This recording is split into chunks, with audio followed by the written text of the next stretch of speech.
O tema de hoje é vencendo a ansiedade.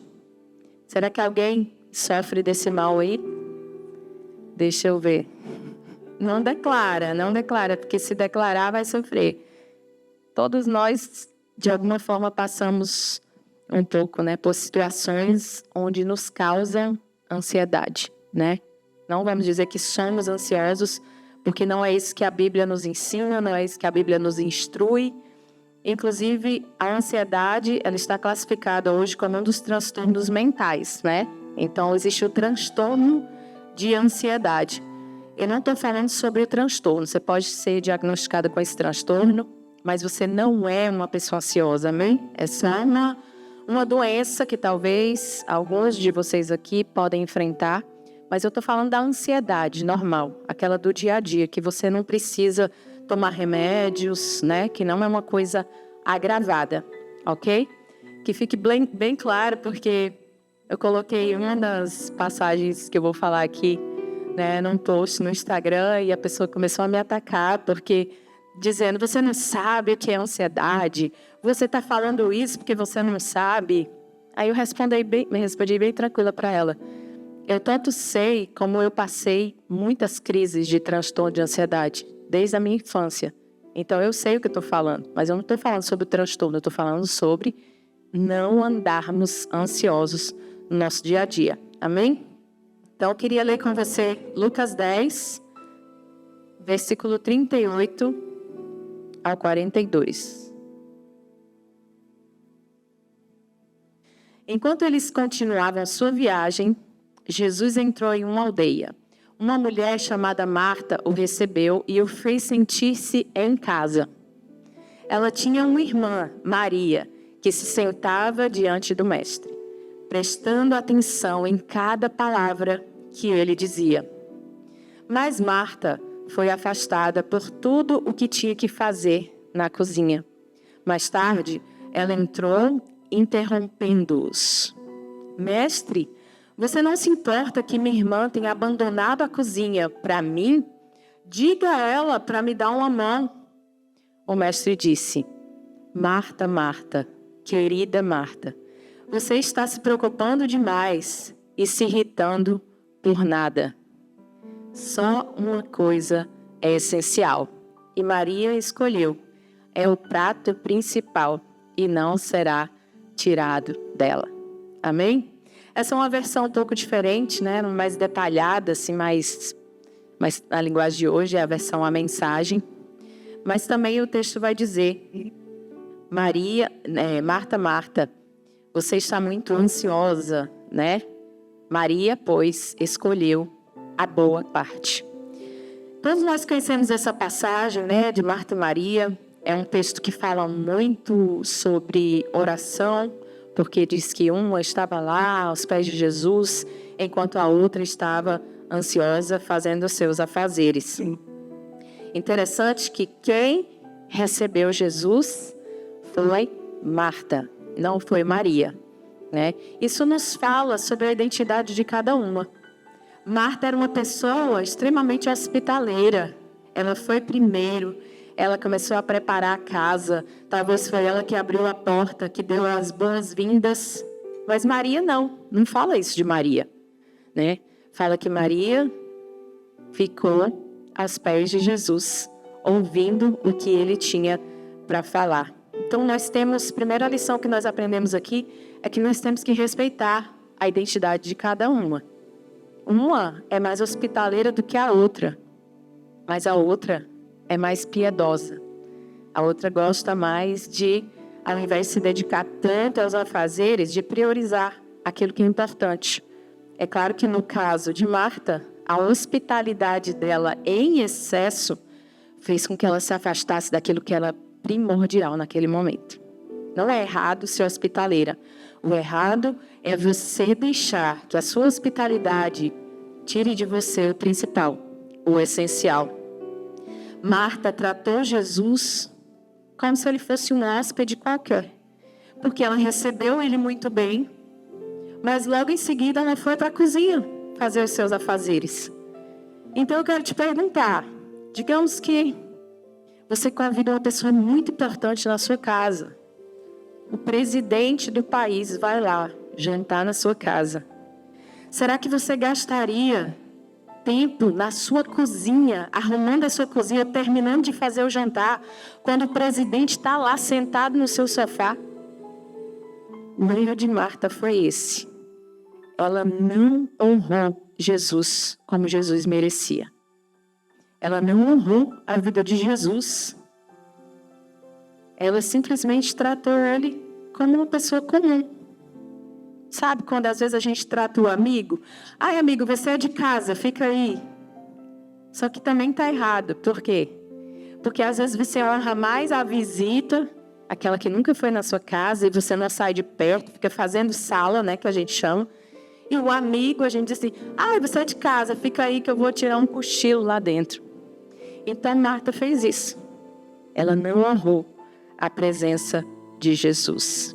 E muitas vezes nós fazemos isso. Nós convidamos Jesus para o ambiente. Nós começamos a ter um tempo devocional na nossa casa.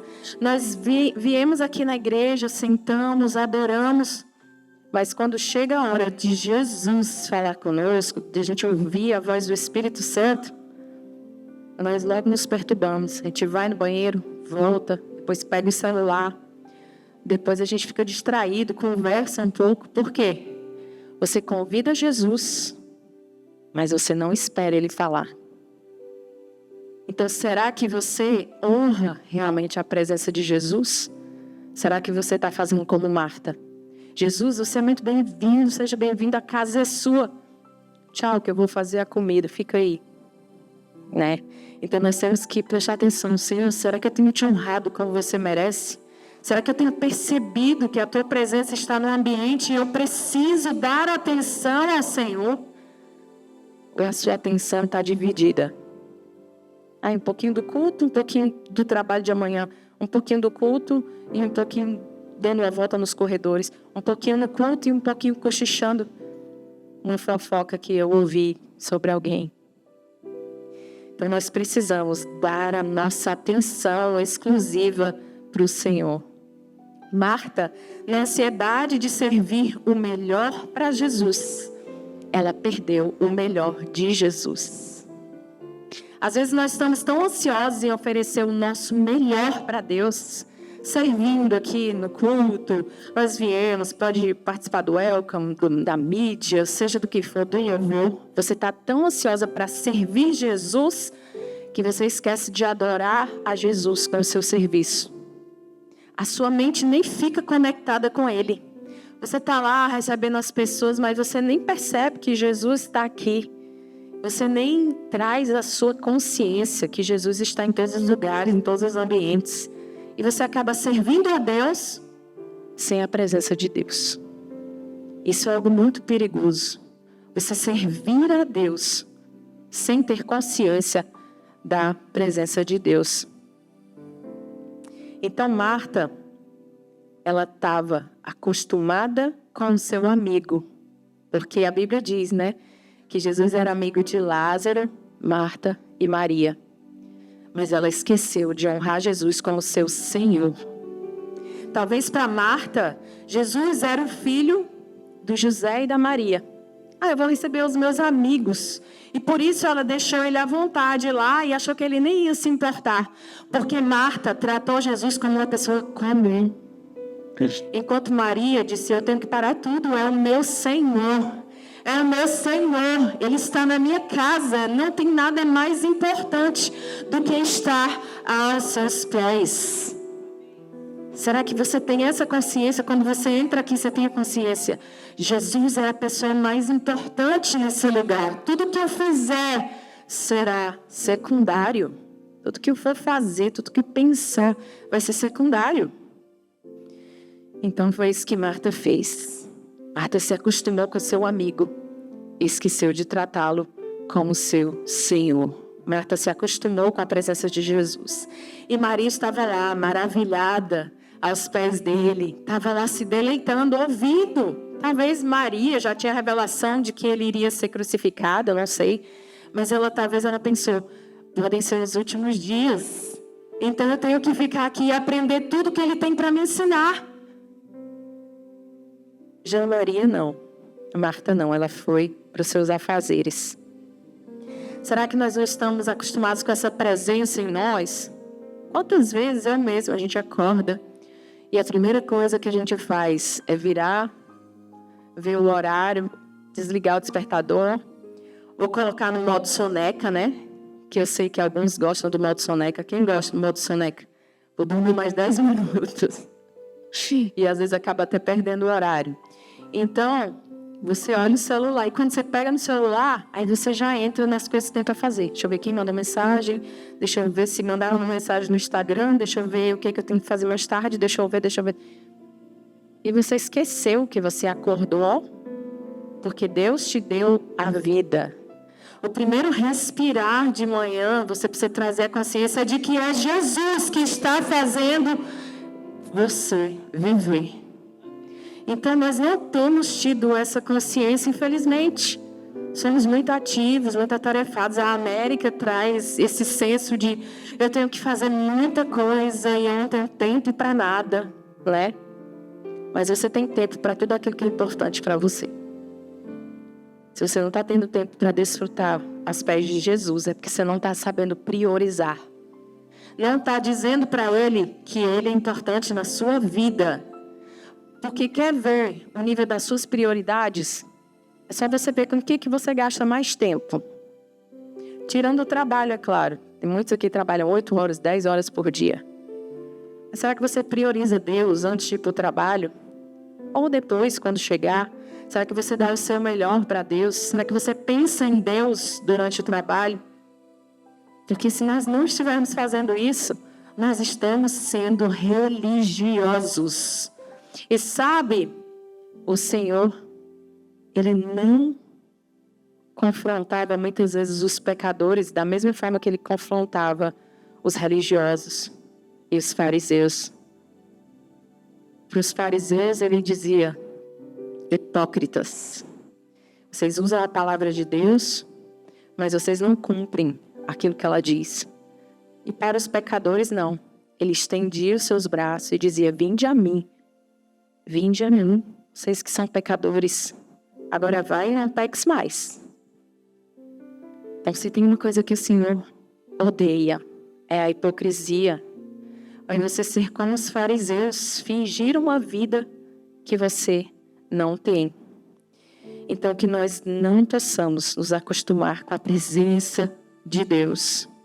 Nós cremos mesmo que Ele habita em nós quando nós estamos lá sozinhos. Porque você, né? Você é revelado quem você é quando você está sozinho, quando ninguém está vendo. Não é aqui na igreja, aqui é fácil ser crente. Eu posso estar falando um monte de coisa para você, mas só eu sei, no meu quarto, no meu banheiro, no meu carro, aonde eu estiver, os meus pensamentos. A Bíblia diz que Ele sonda os nossos corações. Você sabe o que é sondar? Não sei quantos aqui já ficaram hospitalizados e tiveram que usar uma sonda. A sonda é um caninho que vai lá para dentro, né? Que leva, muitas vezes, aquilo que você precisa para dentro do seu organismo. Ou seja, ele vem aqui e leva lá dentro. Quando ele está falando que ele te sonda, ele está falando que ele te vê por dentro. Então, nem o seu pensamento você consegue esconder de Deus. E às vezes a gente quer pensar, às vezes a gente pensa uma coisa errada e quer esconder de Deus. Senhor, não, eu não quis pensar isso. Senhor, me perdoa. Não, Ele sabe. Ele sabe. É mais fácil você confessar, porque aí Ele te perdoa, né? Ele vê por dentro. A Bíblia diz que a palavra nem chegou na minha boca, ou seja, ainda está aqui. Ele já conhece.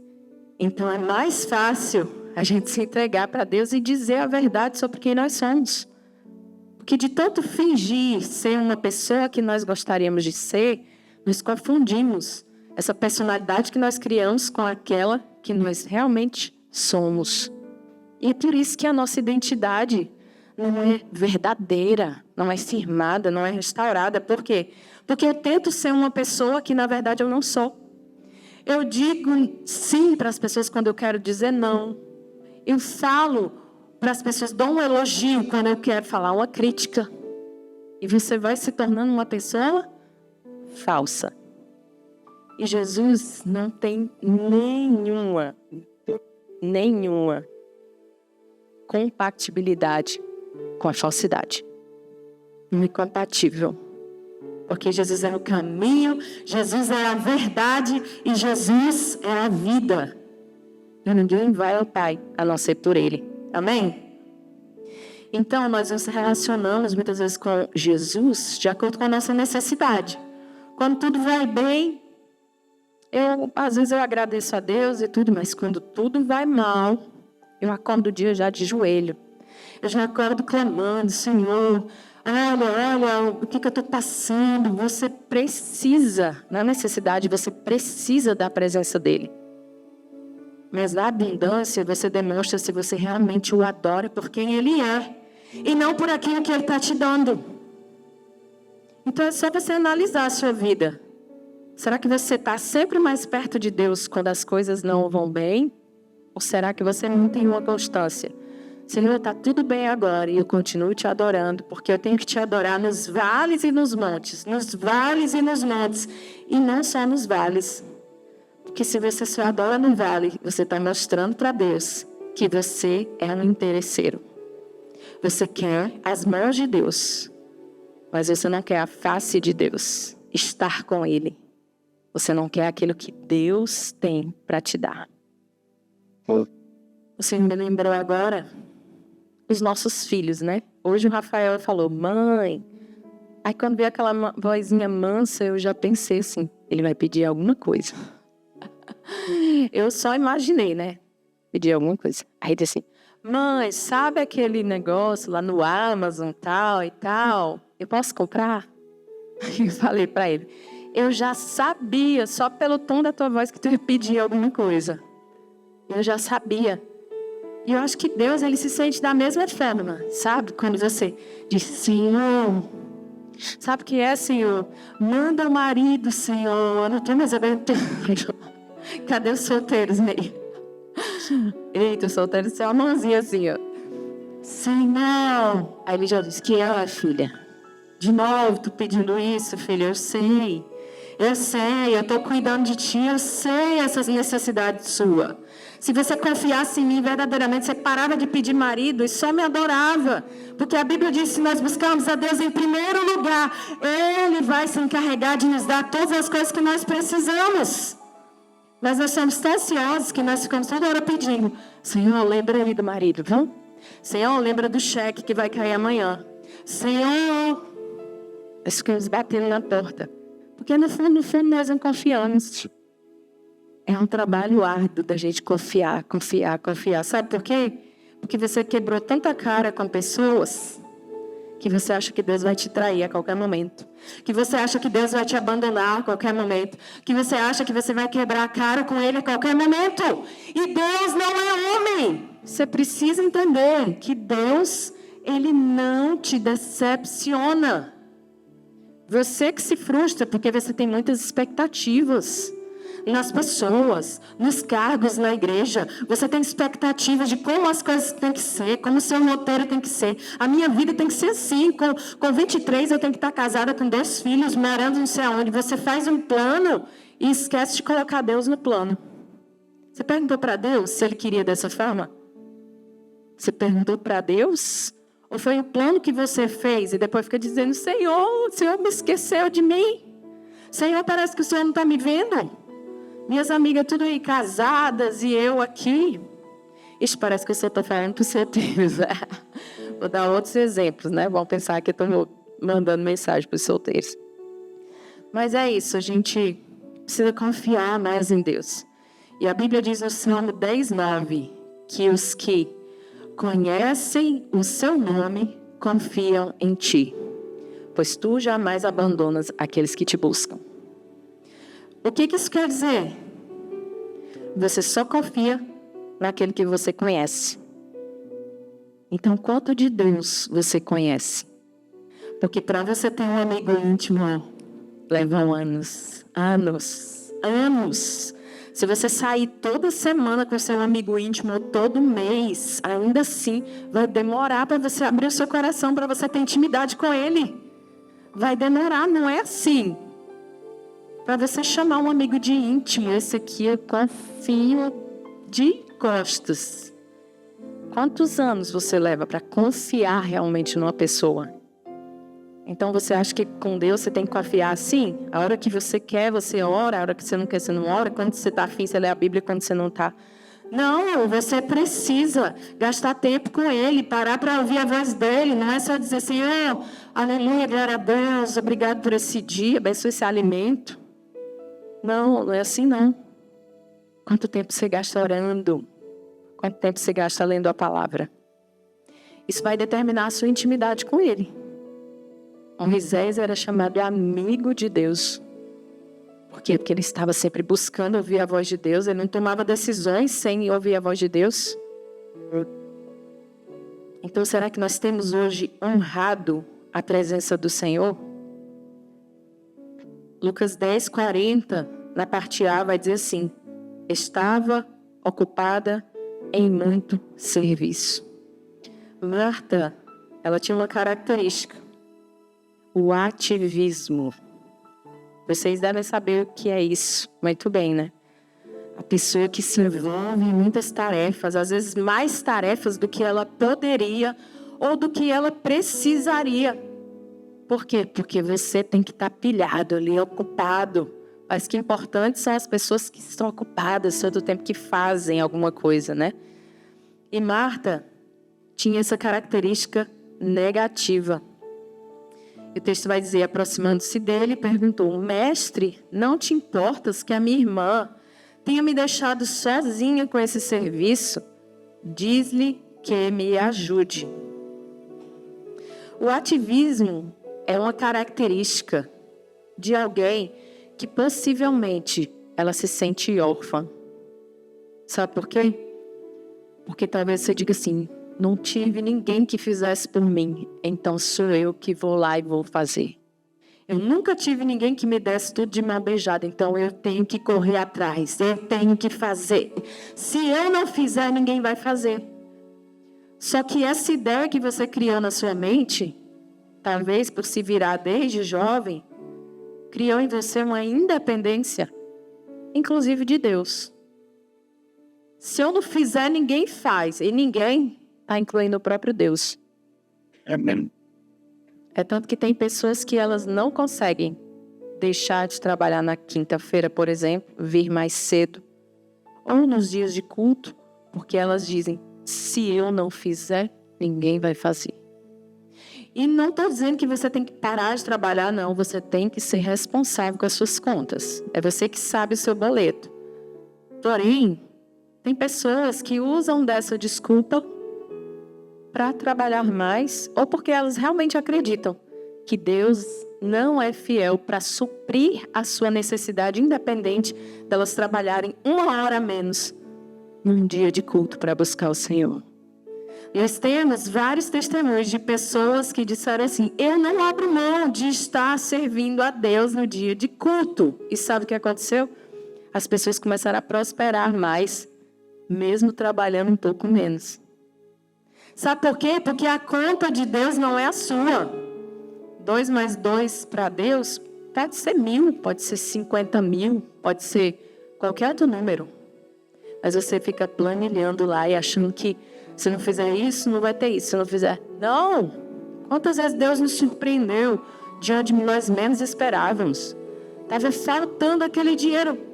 Chegou um dinheiro extra, chegou na conta, o cliente comprou alguma coisa, alguém mandou uma oferta. Deus é fiel, meus irmãos. Deus é fiel, amém? Deus é fiel, Ele não vai deixar você passar necessidade, a não ser que você esteja em pecado. Eu creio que é todo mundo santo, ninguém está em pecado, amém? Então, não deixe que o ativismo tire de você essa consciência de que Deus é o teu Pai, que Ele está cuidando de tudo. Deus é o teu Pai e Ele está cuidando de tudo. Mas às vezes você tem uma imagem errada do seu pai terreno. Aí você transfere essa imagem para Deus. Meu pai nunca me ligou, meu pai nunca me deu nada, meu pai me abandonou, então é claro que nem Deus vai resolver essa situação. Você automaticamente você transfere. Por quê? Porque a Bíblia todo o tempo está falando que Deus é Pai.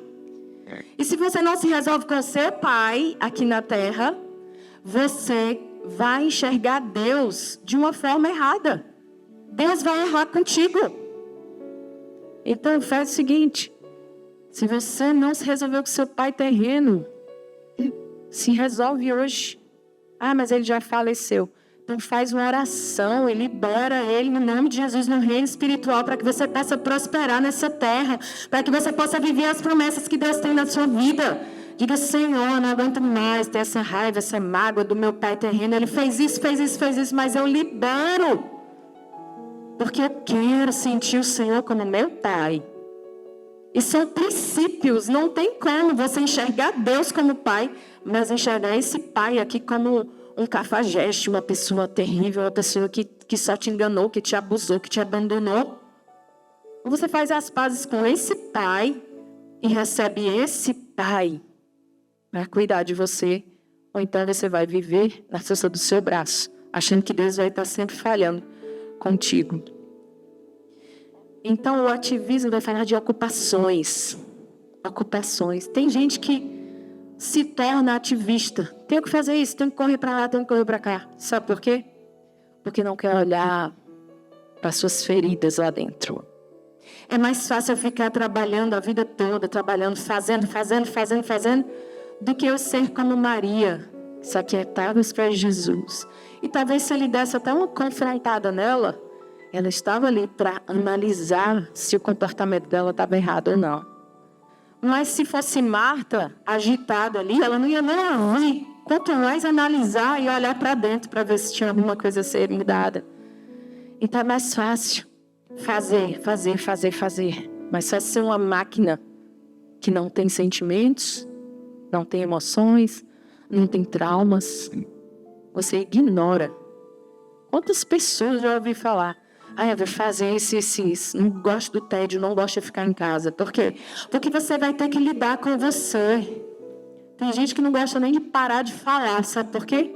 Porque se parar de falar, ela vai ouvir os barulhos internos, os medos, aquele trauma lá do passado, aquela bagunça ali que precisa ser resolvida, perdão que não liberou. Aí, não, eu vou trabalhar mais, eu vou trabalhar. Para esquecer que existe algo aqui dentro que precisa ser trabalhado. Então Marta não discerniu que era a hora de receber e não de dar. É muito perigoso a gente querer servir quando é a hora de receber de Deus. O próprio Jesus, ele veio para servir, ele estava ali servindo. E Maria queria ficar servindo enquanto o mestre estava servindo a ela. Então, olha o tamanho da desonra. Jesus estava ali para estar com ela. E ela estava servindo, enquanto era para estar sendo servida pelo mestre, recebendo dele. Marta, ela não ouviu a voz do mestre. O escritor da carta aos Hebreus, ele recomenda que sejamos hospitaleiros, né? Isso é uma qualidade maravilhosa. Que se fizermos isso, muitas vezes nós receberemos anjos na nossa casa, né? Pessoas maravilhosas, pessoas tão bondosas. Mas Marta não soube a verdadeira hospitalidade. Então ela disse: mestre, não te importas que a minha irmã tenha me deixado sozinha com o serviço? Aqui eu quero deixar uma mensagem para nós. Pare de tentar dar ordens para Jesus sobre o que ele deveria fazer. Marta estava lá na cozinha, não estava com o mestre e ainda estava dizendo: Jesus, manda logo ela vir me ajudar. Tu não tá nem aí, não tá vendo não, que eu tô atarefada lá na cozinha e a minha irmã tá aí fazendo nada? Então, muitas vezes, para as pessoas ativistas que gostam de fazer, elas se incomodam com as pessoas que gostam de estar aos pés de Jesus. E elas ficam: Senhor, faz alguma coisa. Quantas vezes nós queremos dar ordens para Jesus? Senhor, resolve aquela situação para mim. Senhor, tu não está vendo isso e isso que meu líder está fazendo comigo? Você não está vendo o que a minha mãe fez? Você não está vendo o que está acontecendo na minha vida, no meu casamento? Então pare de querer dar ordens para Jesus, porque Ele sabe o que Ele está fazendo. Ele sabe o que Ele está fazendo. A Bíblia diz em Jeremias 29:11, eu é que sei os pensamentos que eu tenho sobre vós, diz o Senhor. São pensamentos de paz e não de mal, para vos dar o fim que você mesmo deseja. Então pare de querer dar ordens para Deus e achar que você sabe mais do que Ele.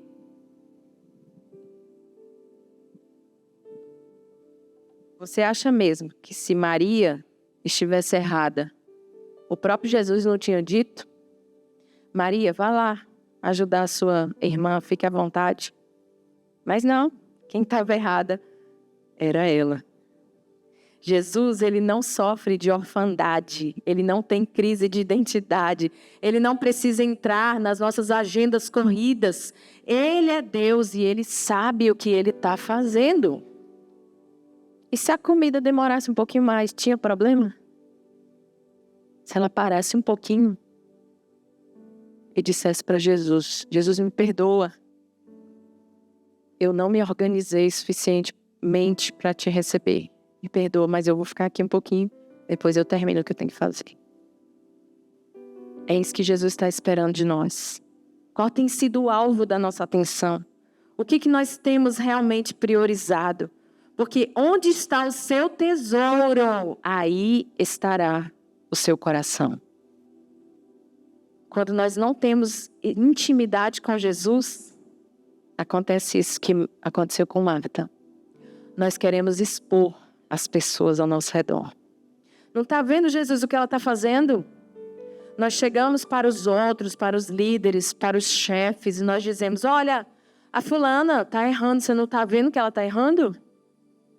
Olha, você não está vendo o que ela fez? Por quê? Porque nós não temos intimidade com Jesus suficientemente. Nós temos até inveja das pessoas que têm. E nós queremos expor aquelas pessoas. Para quê? Para que Jesus olhe para nós e veja as nossas boas obras. E não é isso que Jesus está esperando de nós. Ele vê tudo. Ele vê tudo o que está acontecendo. Então pare de reclamar para Deus sobre alguém. Senhor, será que o Senhor não está vendo? Olha a injustiça que estão fazendo comigo. Senhor, olha que absurdo. Olha lá, fulano. Pare. Pare. Jesus está vendo. Jesus está vendo. Pare de reclamar sobre as pessoas e gaste seu tempo adorando, igual Maria. Porque no momento certo Ele vai te responder. No momento certo, Ele vai te responder. Sabe o que Marta fez? Ela tentou impressionar Jesus com o seu serviço. Jesus, olha aqui, Jesus, eu trabalhando. Olha aqui, eu gastei o dia inteiro. Olha aqui, eu estou aqui, eu não consegui ainda terminar. E a minha irmã está aí. Ela deve ter falado até assim, essa preguiçosa. Preguiçosa, não faz nada. É isso que nós fazemos, queremos impressionar Jesus com os nossos títulos, com os nossos cargos. Ei, Jesus não está nem aí para o seu título, pastor, apóstolo, bispo, seja o que for, terceira pessoa, quarta da Trindade. Jesus está interessado no seu coração. Uma vez o Senhor, eu entrei em crise com Deus, porque eu já vinha servindo a Deus há muitos e muitos anos, desde os meus 18, mais ou menos. E eu já estava com 38 anos, estava servindo na igreja. E aí eu comecei a demorar para servir naquela igreja, porque eu tinha recém-chegado e eu dizendo, Senhor, que é isso? Ninguém me vê, não estão me vendo, estão vendo que eu estou aqui pronta para servir, já fiz curso tal. Aí o meu orgulho, né? Querendo provar a minha justiça, a minha capacidade. E aí Deus começou a falar comigo que Ele não estava interessado no meu serviço, que Ele não ia me amar mais se eu servisse mais, que Ele não ia dar uma estrelinha, né? Uma estrelinha parabéns para mim porque eu estava servindo. que Ele me amava da mesma forma, mesmo eu em casa cuidando dos meus filhos. Que aquilo ali era um primeiro ministério e eu deveria encarar a minha família como primeiro ministério. Eu disse, mas Senhor, meu ministério. Ele disse assim, o seu ministério primeiro é a sua casa. O seu primeiro ministério é em sua casa. Então, se a sua casa está bagunçada e você está querendo o cargo, está querendo servir, está querendo mostrar para as pessoas, não. Se acalma, Deus te vê. Deus te vê atrás das malhadas. Ele sabe do teu coração. Você não precisa expor o seu coração. Olha, pastora, eu estou orando, eu estou jejuando 2 vezes na semana, eu tô pronta, viu? Você não precisa disso. No tempo certo, Deus sopra o teu nome. No tempo certo, Ele fala. Ele usa alguém para falar sobre você. No tempo certo, Deus coloca no coração dos teus líderes, dos teus pastores, do teu chefe, da tua mãe, do teu pai. E Ele resolve a situação assim, ó. Mas você quer apressar os processos. Você quer apressar e fazer no teu tempo. Querendo impressionar Jesus. Então, um dos maiores inimigos para encontrarmos a nossa verdadeira identidade é queremos agradar, queremos impressionar os outros. Porque eu estou criando uma máscara de alguém que é forte, que é espiritual, que vai dar conta. Que no fundo, você sabe que não é você. Então, quando não sabemos a nossa identidade, vamos tentar impressionar pessoas com o nosso serviço. Esse lugar aqui, ó, esse palco aqui, não demonstra que você é uma pessoa curada. Não demonstra. Pode estar com o microfone, pode estar embaixo, pode estar em qualquer lugar. É Deus que demonstra se você é curado ou não para servir. Então tem pessoas que elas precisam do microfone para se afirmar diante das pessoas que elas são alguém. Foi isso que o Senhor falou comigo quando eu fiquei afastada do ministério de louvor por um tempo. Eu queria essa afirmação dos meus líderes. E eu recebi algumas críticas que mexeram muito com a minha identidade. Foi aí, nessa desconstrução toda, que eu escrevi o livro Identidade Restaurada. Porque no fundo, eu queria a aprovação dos meus líderes e dos meus pastores. Eu não sabia de fato que eu era filha de Deus. Então eu ficava sempre tentando fazer mais, estar mais ativa no ministério, cantar mais e cantar no outro culto e naquele. Porque no fundo, eu queria que as pessoas dissessem que eu tinha aquele dom, até que o Senhor me tirou tudo isso e eu entrei em crise. Agora, Senhor, o Senhor não tem mais sonhos para mim, cadê o Senhor? Por quê? Porque quem sabe que é filho de Deus, não se importa se está servindo lá na frente, se está limpando o banheiro, se está sentado aqui, se não vai mais servir. Porque você é filho, você não depende de um cargo. O seu maior título é ser filho de Deus. Se você se incomoda porque não te deram um cargo, é porque você está esperando esse cargo para se afirmar. Você está depositando toda a sua expectativa no cargo, para que você se afirme como alguém que tem aquele título. Então Marta desvalorizou o Rei dos Reis e Maria teve revelação de quem Jesus era. Maria não recebeu Jesus como simplesmente um amigo, mas como um amigo, como o Senhor, como o Rei dos Reis. Ela recebeu Jesus como Ele merecia. E Jesus disse: Marta, Marta, você está inquieta ou ansiosa e preocupada com muitas coisas. A palavra ansiedade, na língua grega, significa estrangulamento. Quando você está ansioso, chega a faltar o ar. Por quê? Porque a ansiedade traz falta de ar. Ela traz uma angústia, ela traz uma inquietação na sua alma. Então você não pode andar ansiosa. Você pode se sentir ansiosa. Agora você andar todo dia ansiosa. Amanhã está ansiosa e hoje está ansiosa de novo e amanhã. Você sempre pensando demais no futuro. Mateus 6, do 25 a 34. Não sei se tem essa referência aí, eu acho que sim. Mateus 6, do 25 ao 34, vai dizer: por isso vos digo, não andeis ansiosos pela vossa vida, quanto ao que haveis de comer ou beber, nem pelo vosso corpo, quanto ao que haveis de vestir. Não é a vida mais do que o alimento, e o corpo mais do que as vestes?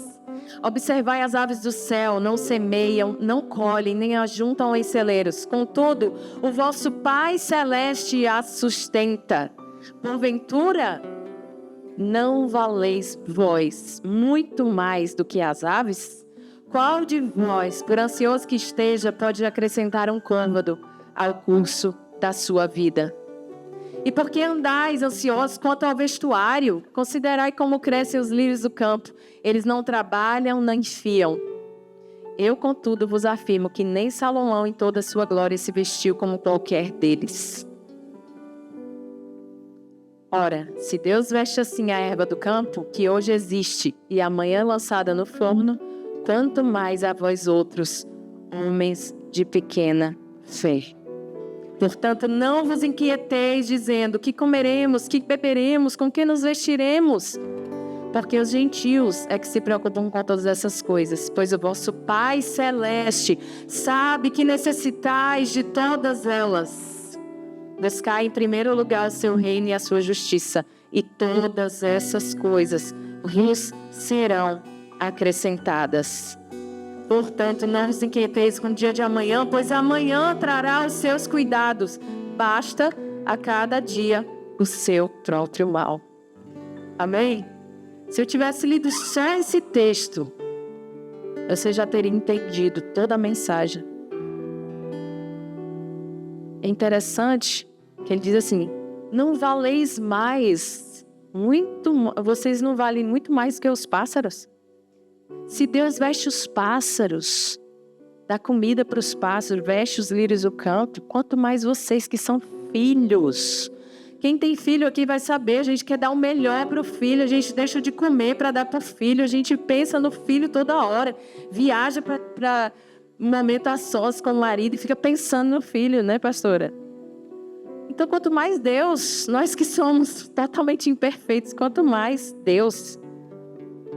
Se você não sabe o seu valor, você não vai saber o pai que você tem, que o pai cuida de você.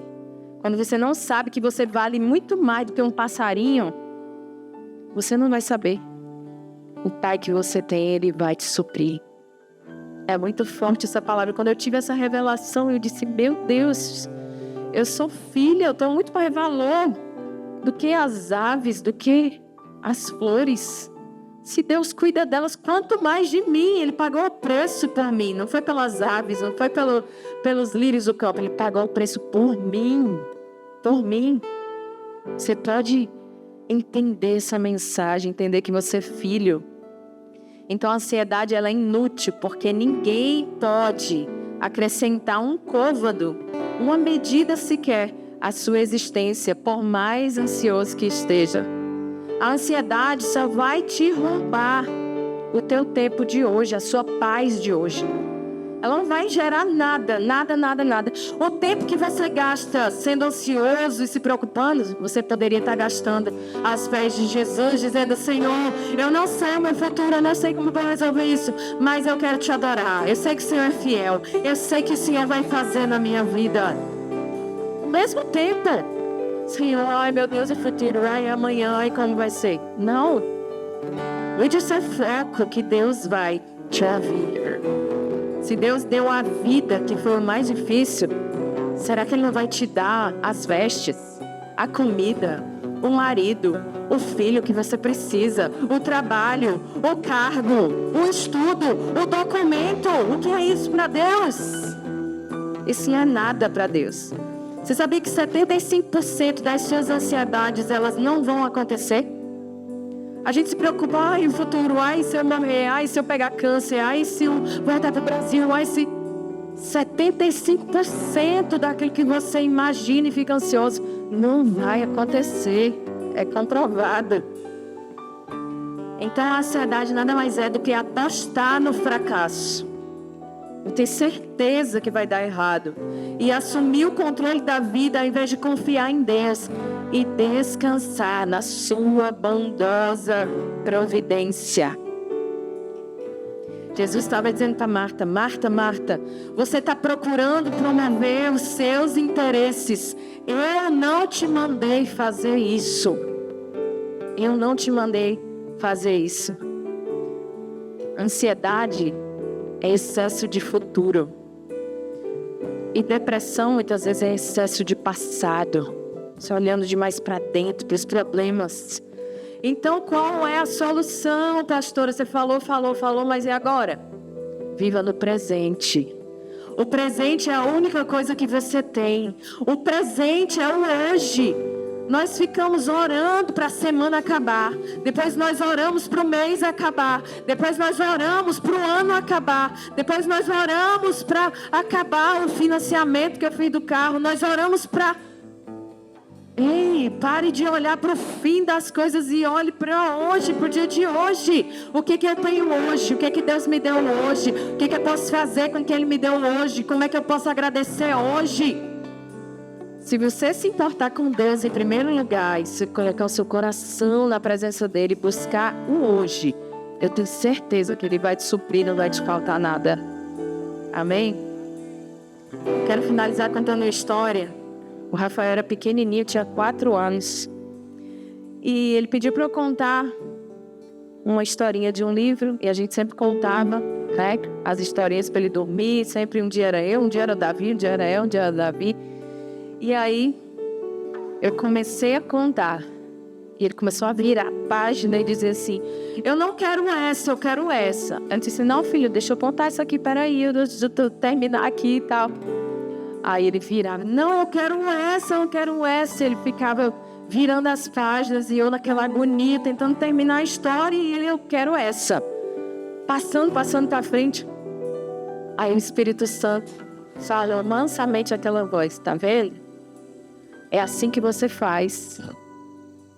Eu estou querendo contar a história da sua vida para você. Eu estou querendo fazer com que você desfrute daquilo que eu te dei hoje. E você está querendo virar a página. Amanhã, conta a outra, mostra a outra, fala da frente, do futuro, depois. É tanto que eu fiquei com raiva, eu não consegui terminar, porque ele ficou tão irritado, que aquele me irritou também, e eu terminei orando e acabei ali com a história. Mas eu me vi ali naquela situação. O Espírito de Deus falando comigo: você é igual. Quando a gente está viajando no carro, quantas horas faltam? 5. E agora? 4h58. E agora? 4h30. E agora? Ei, desfruta da viagem. Desfruta do caminho, desfruta do que Deus te deu hoje. Ele te deu hoje, a única coisa que você tem. O amanhã não te pertence. E o ontem já ficou para trás, porque Ele já lançou no mar do esquecimento. Amém? Na ânsia de chegarmos no nosso destino, nós não desfrutamos do caminho e das bênçãos que Ele tem dado no dia de hoje. Senhor, nos ajuda, Deus, a desfrutarmos o dia de hoje. Uma coisa só é necessária, e Maria escolheu a boa parte, que não será tirada. Fique de pé em nome de Jesus. Uma coisa essencial é estar desfrutando da presença de Jesus. Jesus estava dizendo: a minha presença te basta. A minha presença te basta. Talvez ele estava querendo ensinar: quando eu for, o Espírito virá, mas a minha presença te basta. Se você estiver assim na minha presença, quando eu não estiver aqui, você vai saber suportar seus problemas. Mas Marta, de tão ansiosa, ela não aprendeu a desfrutar dos problemas, nem na presença de Jesus, quanto mais na ausência dele. Na eternidade não existe preocupação, não existe dor. Mas nós temos que viver o hoje como se nós já estivéssemos na eternidade. Porque nós temos o Espírito habitando em nós. Então a paz que você precisa está aqui. A alegria que você precisa está aqui. As bênçãos que você precisa te seguirão. O amor que você precisa, o perdão, está tudo dentro de você. E o que é que você está escolhendo? Então o segredo para permanecermos nessa vontade de Deus. É termos a consciência de que Ele está em todos os momentos. Amém?